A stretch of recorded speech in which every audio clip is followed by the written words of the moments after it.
Hey guys, it's Jessie. Today I have my June wrap up and I read 5 books and 3 comic books during the month of June. I'm extremely happy with not only what I read, but how much I read. I enjoyed everything, and for today's books, I do have full reviews of all of them but one. So if you are interested, I will leave the links below to the ones that are already out so you guys can click over if you are interested in learning more about that book. Otherwise, there will also be a comic book review section with more than just the one, so I'm not going to go too far into depth in those comic books today because that is also coming out soon.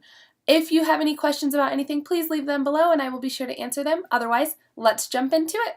The first I'm going to share with you is Sweet Tooth Volume 4 and 5. Volume 4 is Endangered Species. Volume 5 is Natural Habitats. I am absolutely loving this series. Volume 6 I do own. It is sitting on my nightstand. I need to get to it, but I'm kind of dreading it because it's the last one in the series and I just don't want it to end. It is about a guy named Gus in this post-apocalyptic world. There is a virus that spreads throughout all of the humans and is basically killing everybody off, except for there are a few left, and just before the humans are about to die off, we discover that there is a hybrid breed of humans that have animal-like characteristics. So our main character, Gus, here has deer antlers. So it's just this story about trying to uncover what happens and where these hybrids are coming from. And so basically we just follow Gus, who's our main character. He was told never to leave this property where his dad was in this little house in the woods. And he does, because his dad ends up passing away and he's alone, and of course his curiosity gets the better of him and he ventures out. He ends up coming across a guy named Jeopard who is also along on this journey. So like I said, it's interesting. It's not at all what I expected, so if you're fans of Walking Dead or anything like that, definitely pick these up. I don't want to give too much away because like I said, I'm a little bit further in the series, so if you want more, there will be a further in-depth, and that way there's no spoilers here, but definitely check this out because I absolutely love it. Volume 4 I gave 5 out of 5 stars to, and Volume 5 I gave 4 out of 5 stars to, so I am definitely enjoying it, and I hope you'll pick these up. The next comic book is Rat Queens Volume 1. It is called Sass and Sorcery. This is about 4 girls who are pretty badass. The language is a little bit explicit. There's also some adult-like content, so be aware. I had no idea what to expect, so some of it kind of caught me off guard, but it's nothing that's totally turned me away from it and actually is very enjoyable. And this group of girls is mercenaries for this town, so they are called upon to go against and kind of clean up this town with some goblins in it and so forth. And there really isn't a lot of backstory to this as of yet. They just dive straight into some action and we get a little bit about our characters, which Betty is my favorite. She had me laughing so often and she's just seriously cracking me up. But like I said, there's not a lot to this quite yet, so I'm interested in picking up Volume 2 when we start to get, hopefully, some more backstory to where these girls all came about and how they all came together and kind of what their story is, because I feel like I don't know much about them yet other than they were just thrown in, and so far society is not super thrilled with them with everything that is happening. So this definitely has my interest and I will be continuing for sure. I gave this a 5 out of 5 stars, and like I said, will also be included further in depth in another comic book review video where I have a collection of 5 or so comic books, so stay tuned for that. Alright, so now onto the books that I read during the month of June. The first one is Milk and Honey by Ruby Kaur, and this is a collection of poetry. Let me just start off by saying that I was in Barnes & Noble and I was kind of walking through, I think it was the bestsellers section, I'm not quite positive, and I saw this. I was immediately hooked by the cover and the simplicity of it all. I love the all lowercase font, I love the little bees and the plain cover, and I just thought it sounded fantastic. I picked it up and flipped through just the first few pages and was blown away. And poetry is something that I have been wanting to get into, just didn't know where to start or how I would even get into it because I know that I read some in high school and had a hard time kind of figuring it all out, and I know everybody comprehends it differently, but I was just so intimidated by it that I wasn't sure, but I picked this up. It was super easy to read, very relatable, and honestly, it gave me so many emotions. I can't even pick a favorite at this moment. Like, I freaking love this whole book, and I was even texting my husband, Zach, while certain ones came across that I was like, oh my gosh, this is my favorite one. By like the 13th text message, I was like, okay, I really think that you should just read this because it is so amazing. Like, I can't get over how much this just spoke to me and how much it made me feel, and just, yes, like I said, I still can't even put into words how I feel about this, but just know this is a 5 out of 5. I am doing a full review, and I hope that you will read it and, you know, subscribe and come back, because I would love to chat with somebody more about this. It is so, so incredible.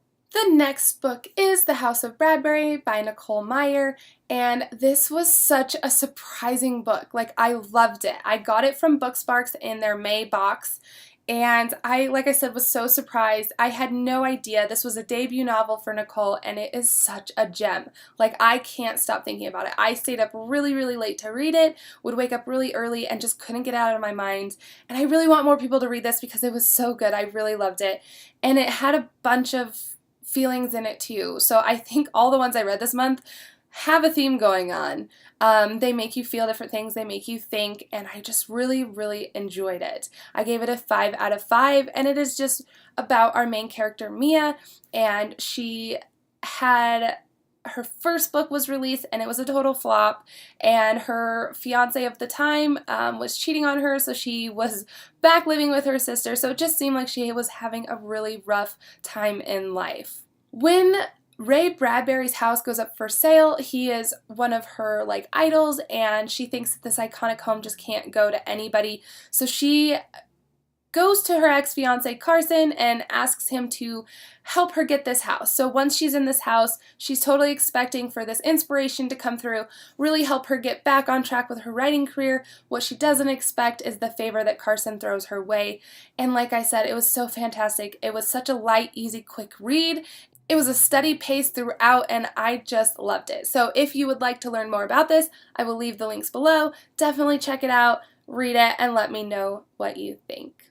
The next book I read was Since You've Been Gone by Morgan Matson. This is one that I just didn't love as much as I expected to. I gave it a 4 out of 5, and the hype to it just wasn't there for me. So I know everybody was saying it was such a great summer read, and it really truly is. It just didn't live up to the hype. For some reason, it fell just a little short. I was a little bit annoyed by one of the characters as well. There's a full review, so if you want more, definitely click below.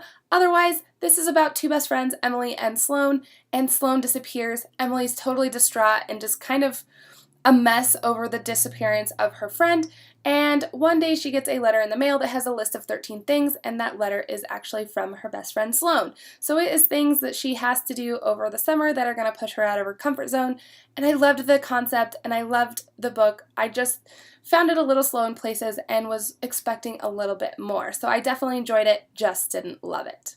Next up is The Assistants by Camille Perry. This was also a book sent to me by Booksparks in one of their boxes for the Summer Reading Challenge, and I actually really loved this. It was a 4 out of 5 for me, and what was really fun, this is another entertaining read, wasn't super serious, but it was really entertaining. And it is about our main character, Tina, who is an assistant. She is 30 years old, and she is just over her head in student loan debt. And one of these days, a check comes across her desk, and she just sees an opportunity, and in a moment of weakness, she takes it.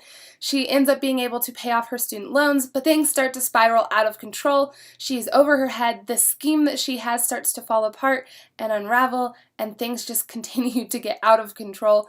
And eventually, everybody ends up in a little bit of trouble, and yet at the very end, there's like a nice little tie it all together, happy ending, put a bow on it, call it good.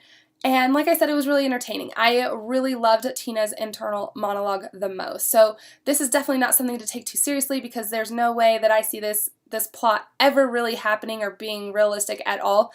But it was really entertaining. I do have a full review. It just came out yesterday, so if you would like to check it out, please do. Let me know what you think. I gave this a 4 out of 5. Like I said, it was just super entertaining, light, really quick. It was pretty short, and I thought it was a lot of fun and really good summer read. So definitely check it out.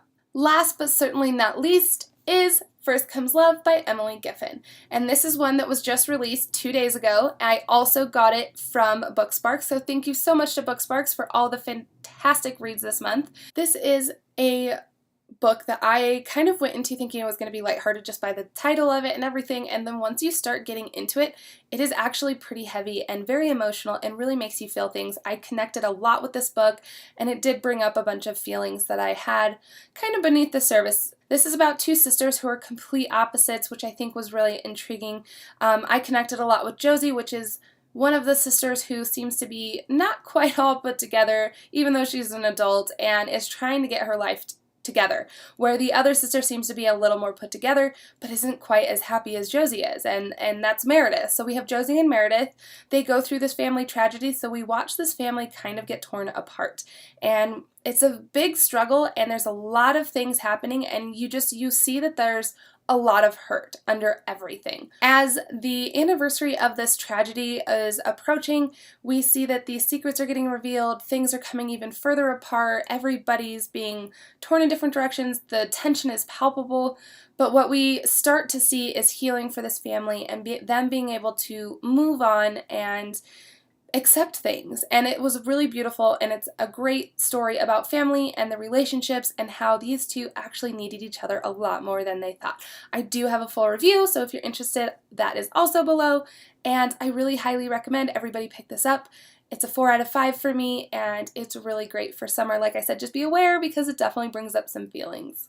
Alright guys, so those are all my reads for June. Please comment below, let me know what your favorite read for the month was. I would love to hear it. Otherwise, I will see you guys soon with a book haul and more goodness, because who doesn't love more bookish goodness? So yes, so I will see you guys soon. I hope you have a lovely day. Have a great weekend, and I will see you guys soon. Bye. It was I didn't as love it. Thin Things Volume 4 I gave 4